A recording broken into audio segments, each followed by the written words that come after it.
This is NDTV.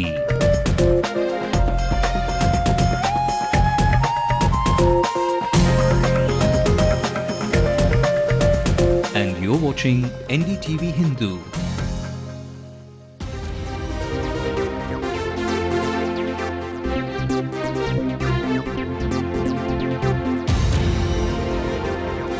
We are right in the middle of the week and Ndtv-Hindu brings you the day's buzz on headlines now. Good evening, I'm Evelyn Matthew.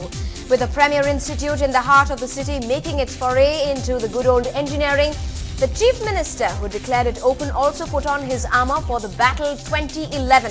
Our Executive Editor Sanjay Pinto tries to read into Karunanidhi's demeanour ahead of a crucial polls. Meanwhile, an Iron who thought the dazzle would bring him the moolah was caught red-handed when the handcuffs of the suburban police fell on him. Salim brings you the latest on the big catch by the suburban police tonight. And later on in the show, Natasha joins us with the road ahead of the Kochi IPL team and all the sports news, especially the Kochi team, which has really not seen the floodlights of an IPL game yet. All that in just a bit. But first, a look at our top stories tonight. Playing the minority card at Loyola College, Karunanidhi has a dig at his arch rivals, rubbishes efforts to create a rift with the Congress. Minority government. என்று அவர்கள் படித்த ஆங்கிலத்தில் எங்களை விமர்சிப்பது உண்டு. நான் சொல்லியிருக்கிறேன், ஆமாம், நாங்கள் மைனாரிட்டி அரசுதான். மைனாரிட்டிகளுக்காக இருக்கின்ற அரசு.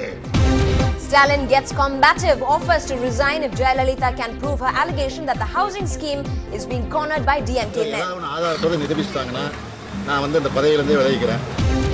Yet another round of talks is underway at the Navali House. This time they eye a breakthrough on day 39. Earlier it was narcotic substances, now smugglers even swallowed diamonds. A Lankan national arrested with diamonds worth 1.5 crore rupees in his stomach. Everything available in the stomach. Pro-metric passes the CAT test this year. Over 2 lakh candidates appear. No glitches reported.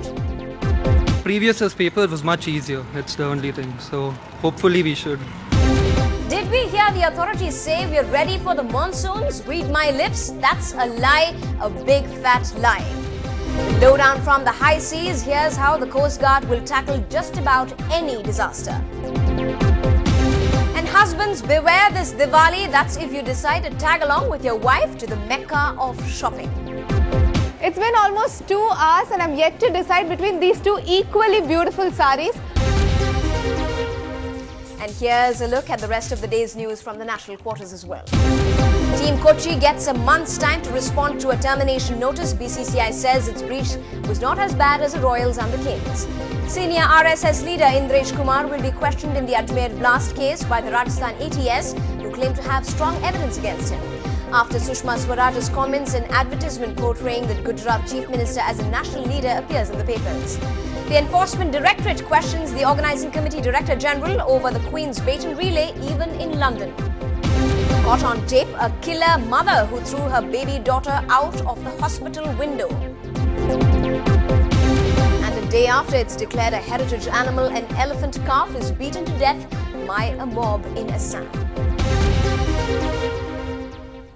Well, the inauguration of a city college today turned out to have a streak of campaign slang as Chief Minister Karunanidhi declared the Loyola ICAM College of Engineering and Technology open.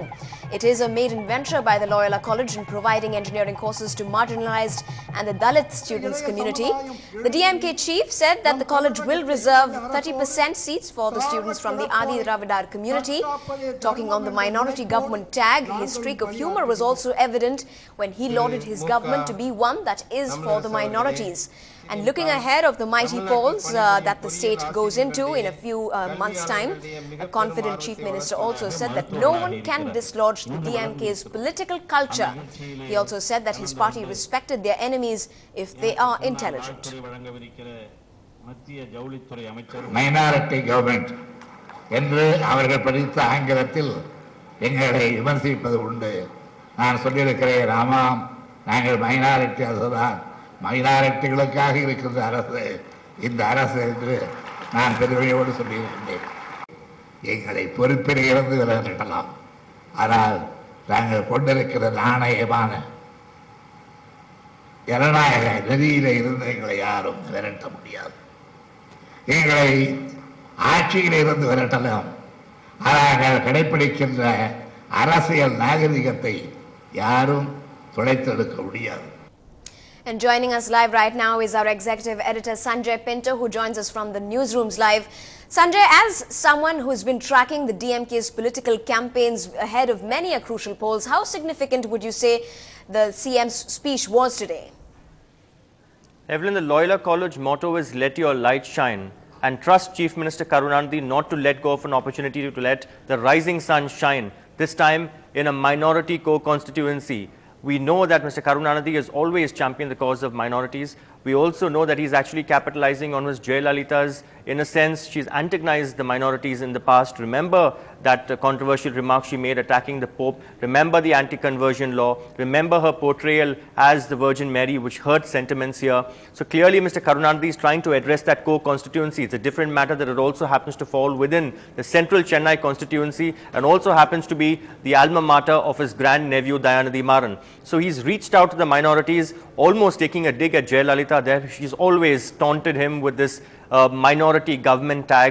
So Mr. Karunanidhi taking the fight right back into her camp, saying that, well, yes, we are a minority government, we are for the minorities. He also sort of very indirectly made a reference to these attempts to try and create a wedge, to drive a wedge between the DMK and the Congress by certain quarters. Also referring to Ms. Jayalalitha's overtures in the past to the Congress. So clearly, even through that poem, which was quite interesting, he's tried to ensure that and at least send out a message that all is well with the alliance with the Congress. So clearly a very crucial meeting here. He's using this opportunity there to, in fact, also at a time when they've announced reservation for Adi Dravidas in the college there. So almost converting it into sort of a poll plank, almost converting what was perhaps a routine educational kind of function into almost a vote-catching initiative there. Right. Thanks very much indeed, Sanjay, for joining us with that. Well, though the monsoon is finally setting in the state, political temperatures are running high, with leaders taking on each other for every word that comes across as an accusation. This time, in a bold statement, the Deputy Chief Minister, M.K. Stalin, has lashed out against the main opposition leader, J. Jayalalitha, for her comments on the DMK's flagship Kalaignar housing scheme. He challenged her, saying that he was willing to even resign from his post if Amma's allegations proved true. The AIADMK Supremo said that the scheme was used for the DMK party men's benefit and that it was a ploy to misguide the beneficiaries. ஏதாவது ஒன்று ஆதாரத்தோடு நிரூபிச்சிட்டாங்கன்னா நான் வந்து இந்த பதவியிலேருந்தே விலகிக்கிறேன். அவங்க நிரூபிக்கலைன்னா அவங்க விலக தயாரா? இதுதான் என்னுடைய கேள்வி. ஒரு எதிர்க்கட்சி தலைவராக இருக்கக்கூடியவர், முன்னாள் முதலமைச்சராக இருக்கிறவர், ஒரு பொறுப்பற்ற தன்மையில் இப்படி பேசியிருக்கிறார். இதை பொறுப்பேற்றுக் கொண்டு அதை நிரூபிப்பதற்கு அவர் தயாராக இருக்கிறாரா?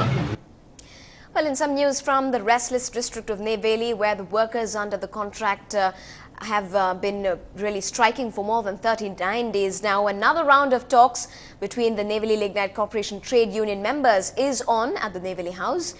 Sources say that a positive outcome is expected from this meet. Some of the demands have been met with, but they are hoping to be heard on all grounds. This comes a day after the striking union met the Chief Minister, where he promised to take their cause to the centre. Contract தொழிலாளர் நிரந்தரப்படுத்தணும், இருக்கிற கொடுத்துட்டு தொகை போதாது, அதுதான் அதே மாதிரி arrears வந்து ஒரு 10 மாதத்துக்கு கொடுக்கணும், இதெல்லாம் பேர் வச்சுனாங்க. அவங்க 3 மாதம் தான் கொடுக்கணும், ஏற்கனவே முடிவுள்ள தான் சொல்லிட்டு இருக்காங்க. இப்போ முதல்வர் தலையிட்டதுனால கிடைத்த இது இன்க்ரீஸ் தான், பொலிட்டிக்கல் மோட்டிவேஷனால் தான் இந்த சைக்கே நடக்குது.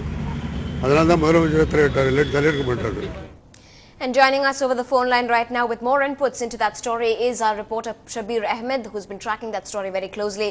Shabir, is there any breakthrough anywhere in sight now as we speak? Is that meeting still on? Yes, Evelyn, the meeting is still underway, but it doesn't look like there will be any breakthrough today because both the sides are engaged in a tug of war here.